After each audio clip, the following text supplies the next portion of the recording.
All right. Good morning or good afternoon, depending on where you're joining us from in the world. And welcome to Crazy Talk. If this is your first time tuning into Crazy Talk is a Facebook Live, TV show, podcast thing where I interview all sorts of people about all sorts of things related to mental health.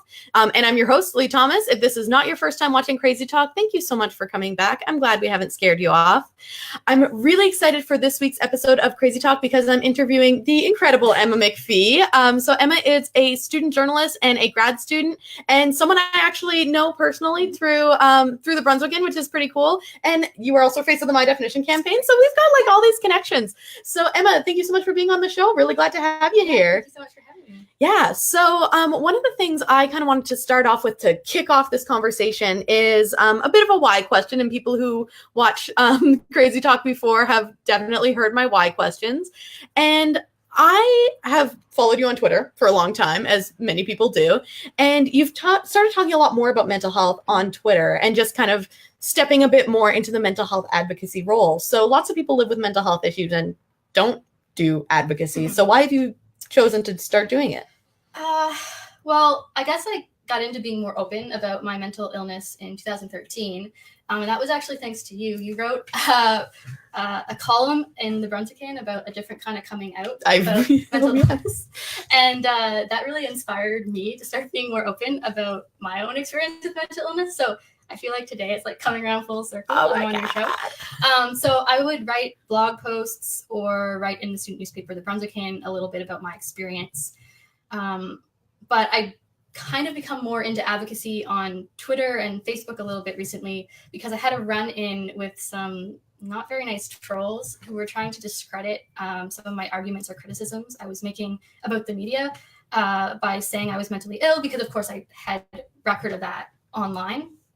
And so anything I said, people would be like, you should just go take your Prozac or something, and or you're mentally ill. Excuse me. So I've been trying to call that out and saying you can't discredit someone because they have mental illness. And I got a lot of feedback from that. I've had different student journalists reaching out to me saying I experience mental illness too. And it's something that's sometimes challenging as journalists because you don't want to seem to be anxious or have any weakness that might harm your ability as a journalist. So that's kind of empowered me to be a bit more open, talk about it more, and confront stigma when it comes up. Yeah, because that is one of those things that I think we probably don't talk about enough in the mental health advocacy world, is that once you're out of that mental health closet, as it were, you can't really go back in. You know what I mean? I am really lucky that I've kind of made my career out of being mentally ill. But if everything changed tomorrow and I needed to find a 9-to-5 job, I'm not sure. Well, I'm not sure, but they would know, what I mean? They would know about my mental health issues just by a simple Google search. It would tell them everything they needed to know about my past, which is fine for me because I wouldn't want to work for an employer, blah, blah, blah, who wouldn't be cool with mental health issues, and they would find out anyway. But it is one of those things where once you're out, you can't go back in, right? And when you're supposed to be kind of in a position of, it's kind of, journalists are in this weird position of both being vulnerable and powerful kind of at the same time. And that's got to be hard to navigate with mental health, right? Yeah, definitely. And it's something I have family and friends who are sometimes concerned about. They're like, well, will this harm job prospects in the future? And I always look at it as one like you. I wouldn't want to work for an employer who doesn't respect mental illness as a legitimate illness and something that very many people deal with. But also, my goal is that one day that won't hinder people's ability to get into certain jobs or that they won't face stigma. And so if that means I'm going to have a harder time, then it'll be worth it if they can kind of break that down and so that it'll go away for people in the future. Yeah. And that's one of the things that I even said about the My Definition campaign. When it first started, I was like, my goal for the My Definition campaign is that the My Definition campaign works itself out of business, right? I don't really want the My Definition campaign where people talk about their mental illness to be this kind of brave coming out sort of thing. It is right now for a lot of people. And I very much value that. But I would love for us to get to a point in a society where it's someone says, I live with depression or I live with anxiety or I live with whatever. And, people don't see that as that is a mark on your person. You know what I mean? Yeah, no, for sure. I lost my Oh, no thoughts worries. there. Yeah. So kind of speaking about those diagnoses, you said in your bio that you sent us that you were recently diagnosed with borderline personality disorder, Yes. which is a highly stigmatized mental health issue. Do you want to talk about that a little bit? Yeah, sure. So I never had any official diagnoses up until this past May. So when I was in grade 12, there were some run-ins with suicide attempts, and my depression and anxiety were pretty bad. So I did go to see a doctor, and they assumed I probably had depression and anxiety. So that's what I on it, and I was finding out how stigmatized it was, especially because people, they sometimes see people with borderline as being manipulative because they're so afraid of abandonment. They might do crazy things to keep people from leaving them, and often people with borderline personality disorder have issues with drug use or alcoholism or quite a few unstable relationships. I'm really lucky that hasn't affected me. My doctors think my anxiety played into that. And I'm also demisexual, so it's not like I'm going to have a bunch of promiscuous relationships. So I feel like some parts of me have really helped with that. But there's definitely a lot of stigma attached. It's one of the more stigmatized mental illnesses. And I'm just learning about it now. So I'm trying to gain knowledge about it so that I can talk about it a little more, my experiences with it. Because when I tell people I have borderline, a lot of people are kind of surprised. And I think that's a good way to move into the conversation. Like, we have maybe this stereotypical idea. Not everyone fits that. And even if they do, everything a person with borderline is doing is because they're trying to navigate what's going on in their head, and they're trying to survive. And it might make you do stuff that looks crazy on the outside, but you have to understand that those people are literally fighting for their lives. And so you shouldn't be afraid of them or put that stigma on them, but you should understand that and reach out. Yeah. And I think that kind of reaction of, oh, I never would have guessed, right? Like, oh, I never would have guessed that you had borderline. I never would have guessed that you had ADHD. I never would have guessed that you had bipolar disorder, or like whatever it is. I think that's something that people, and I really hate the phrase high functioning. Like that's kind of one of my personal beefs is I hate that phrase. I think it creates this weird hierarchy and I don't like it, but it is kind of shorthand for like, people who are, I guess, more stereotypically seen as being able to go to work and being, you know what I mean? And I feel like that's something that quote unquote high functioning people get a lot is this like, oh, I never would have guessed that you had whatever mental illness you have.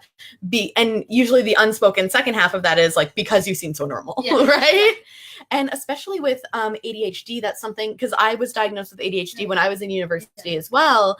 And I think it's something that isn't really talked about enough, particularly in people who either, identify as women or are read as women or whatever it might be.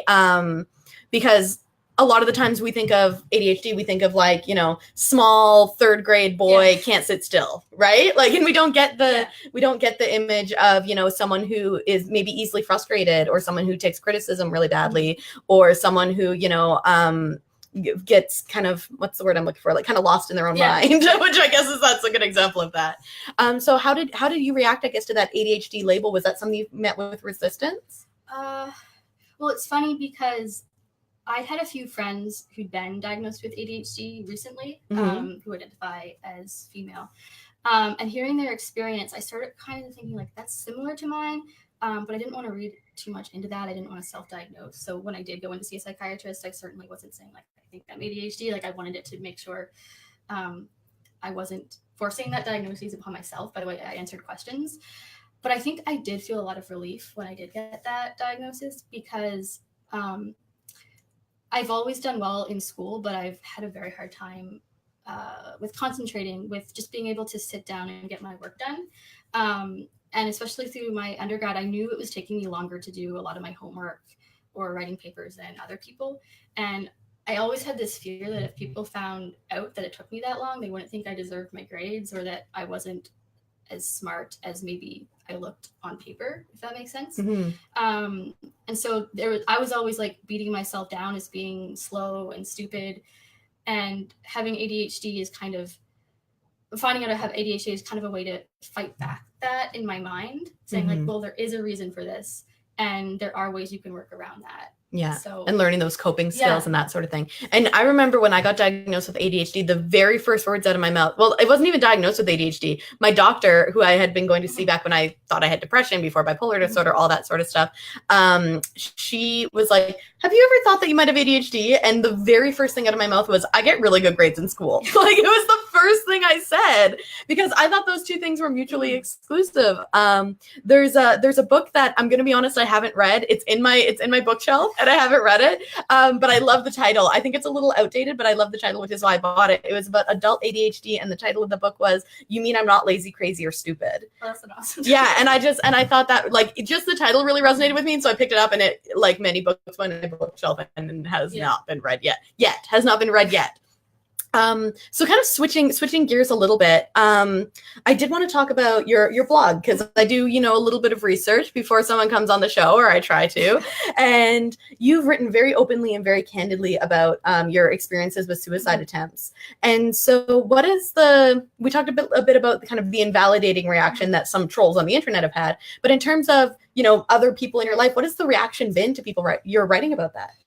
I think a lot of surprise, because a lot of people don't know that I've had 16 suicide attempts in my life. It's not something I like to talk about with my family and friends, because I don't want to scare them, I guess. But I wrote a blog post in March where I kind of was really open and candid about my experience with suicide.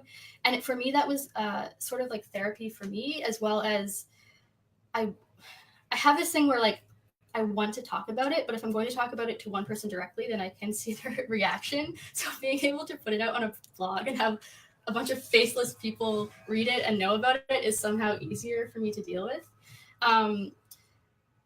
But that being said, I do understand that it was hard for my family to read, because I hadn't spoken to them first about it. So they were finding out at the same time as everyone else on the internet who encountered it found out.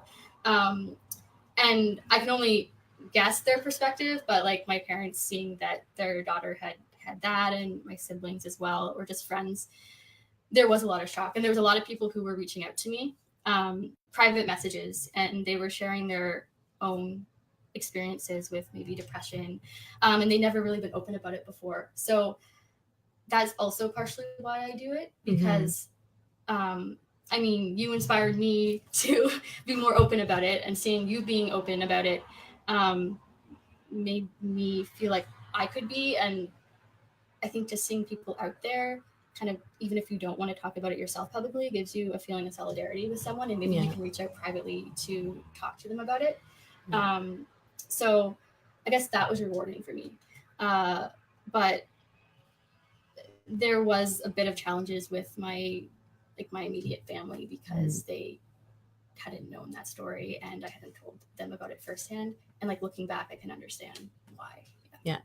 But it's funny that you mentioned that kind of coming out of the closet article that I wrote, because I did that exact same thing. Like, I had not talked to my family about mental health or LGBTQ issues, both of which I talked about in that article.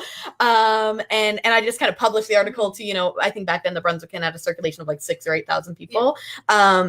And so I just published it and like walked away. Like, I was like, well, it's out there now. And I also, I got a lot of private messages from people, and I found that all the messages had three things in common. And they were, thank you for telling your story.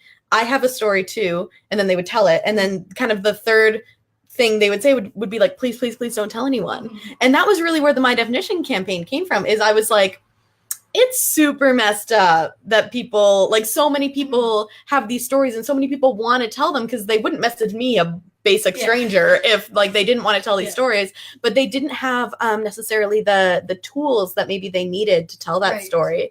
And my family's hi mom, hi dad. So my family is as supportive as they know how to be, which I really, really appreciate. But I think it is one of those things where sometimes it's easier to just talk to a bunch of strangers or put it out there on a blog than to have that face-to-face conversation. And I guess you also wrote in that blog post, you wrote about cowardice, which I guess is a good lead in for me here. Because I think maybe me talking directly to my family might have been the braver thing, but you talked a lot about how, like, cowardice kind of keeps us alive a lot of the time, and how cowardice is not necessarily like a bad thing. And that was something I really felt like I could relate to in that blog post. And it was, no one had really phrased it that way. You know what I mean? No one had really phrased it as like, you know, you were too afraid to die, and that's okay. Like, that's a good thing. We want to capitalize on that. Yeah. And that's kind of like, for me, like a different way of thinking about it, because I guess after I would go through a suicide attempt or a period where I was really thinking a lot about suicide and I didn't do it, I would like wake up the next day or spend a lot of time beating myself up thinking like, oh, I'm a coward for not being able to go through with this. But then that realization that, well, that was keeping me alive. And also, I guess it's not cowardly at all to be fighting for your life. Yes. So like, I'm currently in a better place mentally, so I'm able to look back on it like that. As seeing like, you know, fighting for your life isn't cowardly. Oh, not at all. Yeah. But still that fear of going through is what's keeping you alive. And my therapist actually put it quite well for me. She told me, like, you know, when you're in the depths of depression, you think that like you hate yourself and there's no redeeming qualities for yourself. But if you're reaching out for help, or you're not going through with a suicide attempt, or, you know, maybe you're just telling a friend like, I need you to be with me right now, like, that's you trying to save yourself. So there must be a part of you that does love yourself, and it's finding that part of you and like nurturing it. Yeah. So that's something that I've been slowly starting to think about more in the past couple months. That, you know, it's not cowardly to be trying to live, and there must be a part of myself that doesn't hate me. So that was kind of eye-opening. And trying to like dig in and find that part, which is messy work. Yeah. So you mentioned having a therapist, and kind of historically, people who have, well, maybe not historically, I might be projecting a little bit. There has been a lot of talk recently in the media about, you probably don't like me saying the media is like a conglomerate, I'm so sorry, about kind of access and accessibility in terms of mental health services in New Brunswick. Is that something that you have found in your own experience, or have you like had an easy time accessing mental health services? Well, I get it through the university. So that's how I got in to see a psychiatrist. And when I did counseling through UNB for a few years on and off. And I've been told there's a really long wait list for psychiatrists in New Brunswick. I don't know how long. But the fact that I was able to get in right away through the university was good. But again, I only got that because I'm a student. And I personally, as good as the counseling services are at UNB, I don't want to say they're bad. They weren't working for me personally. And actually, the only way I was able to get into therapy where I wasn't going to have to be paying for it is, I probably shouldn't, like, there was like, I was really lucky the way it happened. I'm not going to go into detail about how it happened because I don't know if people want me to talk about it. No, that's okay. But like, I feel really lucky that I was able to get a therapist outside of UNB, and it's not causing a financial burden on myself or my family. But the fact that I feel really lucky about that, I think speaks to the fact that it is harder to get mental health services in New Brunswick. And it shouldn't be, because so many people deal with it. And it's just as important as any other health issue. Yeah. And I think that's something that like a lot of people still struggle with understanding. Although I don't know, I keep getting torn with this, because in terms of the non-mental health world, right? Like people who aren't talking about mental health issues all the time, saying that like, you know, mental health issues is important in physical health issues is like, that's huge for them, right? Like that's a huge idea. But I went to a conference in Chicago that was all about health advocacy, and a bunch of me and a bunch of other mental health advocates were kind of talking about how, you know, we spend so much time in mental health advocacy being like, people with physical health issues never face any stigma ever. It's only people with mental health issues who face stigma.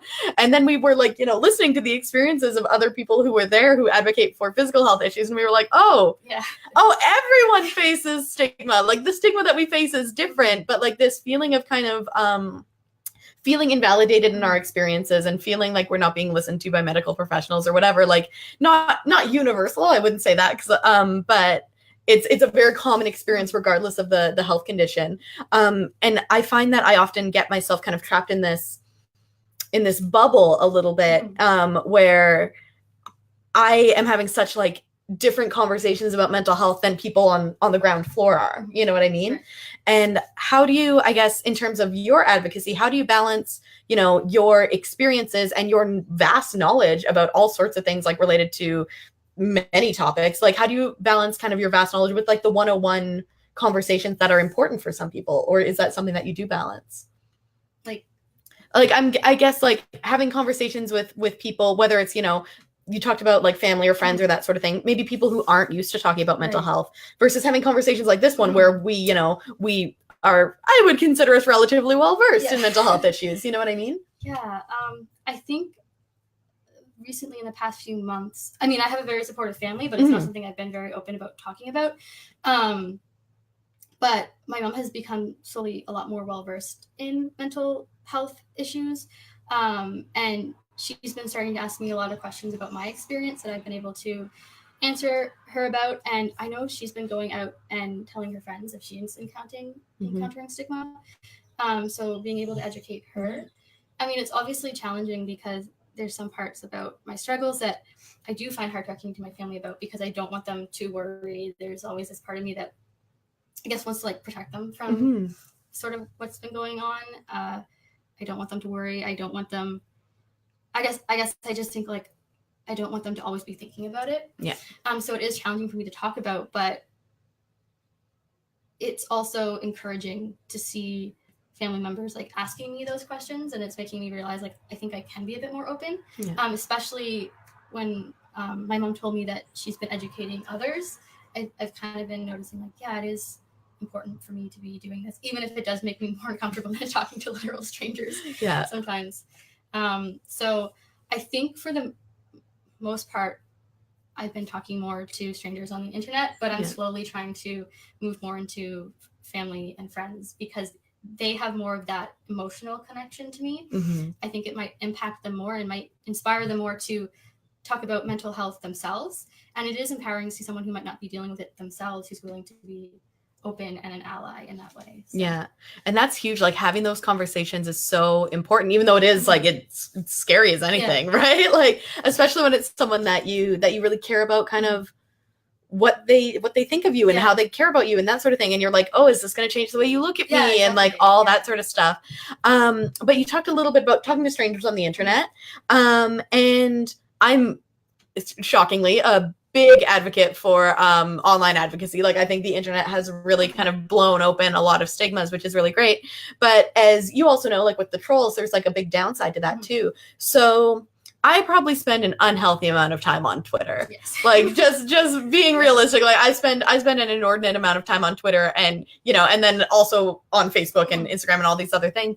So do you have a way of balancing kind of your online life and your IRL life? Is that something that you like conscientiously do? It's something that I'm trying to be better at, especially with the recent thing where all the trolls were coming after me.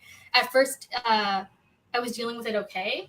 But then they started saying like I was being manipulative by being open about my mental illness because they were saying, well, now we can't criticize you. That's kind of your shield. And that's something I took really personally because one reason why I have been hesitant to go for help is that I'm afraid people will think I'm using it as an excuse for maybe why I'm struggling at a time. So I had to take a step back and rethink how I was going to approach talking about it online. And maybe try to build up something that would make that kind of stuff not affect me as much. So I am trying to find balance now with Twitter, especially because I'm on it a lot. And it can be toxic sometimes. And you're not, as scary as talking face to face can be, sometimes talking about it to a human being who's right next to you, and seeing their empathy and their compassion can help kind of like reassure you, I guess, maybe be a bit more healthy. So it's something I am trying to do a little bit more so I'm not just overwhelmed by online trolls. Yes. And I think one of the things that you mentioned that I thought it just really resonated with me just now was you talked about how people were saying, well, you've talked about your mental illness and now we can't criticize you, right? Like now you're using it as like this shield, right? And I guess that kind of goes along with one of my pet peeves around mental health, which is when people think that because you have a mental health issue, you have to be like coddled. Mhm. You know what I mean? Like, Yeah. and I feel that way, particularly with mood disorders and probably personality disorders as well. Stuff like borderline personality disorder, as well as bipolar disorder, because there's a lot of overlap Yes, there in there terms is, of yeah. symptoms and that sort of thing. And this idea of like any way that you react to me is somehow a symptom, right? Like it's like if I say something critical of you and you don't say anything, well then you shut down and that's symptomatic. Or if I say something to you and you lash out, then you're being irrational and that's symptomatic. And so this feeling of, you know, we can't argue with Emma because you know she is delicate. Is that something that you've kind of had to deal with and had to encounter, or something that like you have any words about, I guess? I don't think I have words about it yet. Yeah. It is something that I've encountered, and I think that hurts the most actually when someone says that, because if I'm putting myself out there, I'm doing it with the understanding that people are probably going to come after me. Mhm. And I've made that conscientious choice to Mhm. to put myself out there. And so by doing so, like I am expecting criticism. And you know, it probably will hurt me some, but I don't want people to treat me as delicate, because that kind of, I feel like, is invalidating in a way. And it makes me feel like people don't think I can experience the world at the same level they can. And I don't think that's true at all. Like, also having mental illness in many ways makes you kind of tough in a different way. And I don't want to say that for people thinking like I should hold on to my mental illness because it's making me tough. That's not what I mean. But we're used to like fighting our own minds, and that doesn't make a person delicate at all. Yeah. It's kind of that feeling sometimes, like that almost like perverse pride of like, well, you can't say anything to me that I have not said to myself 1,000 times over. So what are you going to do? Although it still can be frustrating. I know, like sometimes when I'll be in a certain mood, whether it's like a good mood or a bad mood or whatever. And sometimes people in my life are like, oh, like, are you off your medication or whatever? And it's like, no, like I'm still allowed to be a person who experiences the world, right? Which is often done, you know, with great intentions and like done with care. But it doesn't always feel that way. So I can't believe we're pretty much out of time, which is wild. This has just sped by, and it's been great having conversations with you. So thank you for being on the show. So for the people who are tuning in and going, wow, Emma is absolutely incredible. Where can I read these blog posts, and where can I find out more about what Emma's getting up to? What would you like people to do next? You can follow me on Twitter at Emma E Squared. I also have a website that I'm going to be starting to post more regularly on, emmamcphee.ca. Pretty simple to find. So that's how you can find me. And I guess one thing I do want to add is, as someone in grad school, sometimes mental illness is seen as part of the culture. Don't let that, if you're in grad school and thinking that, don't let that stop you from getting help. Yeah. You're not weaker than other grad students for having a mental illness and needing help. Don't think that people will think less of you because of that. That's just personally something I'm going through right now. So I want to make sure anyone who might be experiencing that knows, like, get help. Don't get sucked into that whole culture idea. Yeah, totally. And that's a great point, and something as I'm heading into grad school, I'm definitely going to need to keep in mind. I also really want to thank everyone who tuned in. We've got lots of comments from Imuna. Where we go? Here we go. Thank you so much for tuning in. It's been absolutely great having you be a part of the show. And thank you everyone else who tuned in. I know we've had kind of watchers coming in and out for all morning, basically. So thank you everyone for tuning in. Thank you anyone who's watching the replay. Always great to get those replay views as well. If you know someone who this episode will resonate with, someone who maybe needs to hear some of the stuff we talked about, feel free to tag them in the comments, or, you know, shoot them a message, or share this, whatever. You know, you understand how social media works. If you are watching Crazy Talk and you're thinking, wow, Crazy Talk is so much fun, I would love to get episodes of Crazy Talk directly to my inbox. You can do that by signing up for my mailing list, and I will put a link to that in the comments as well. So thank you again, Emma, for being on the show. Thank you everyone for tuning in, and we will see you next week on Saturday at 12:30 Atlantic time, back to our regular time, and I will be interviewing Rudy Caceres. So thanks everyone, and have a great rest of your day.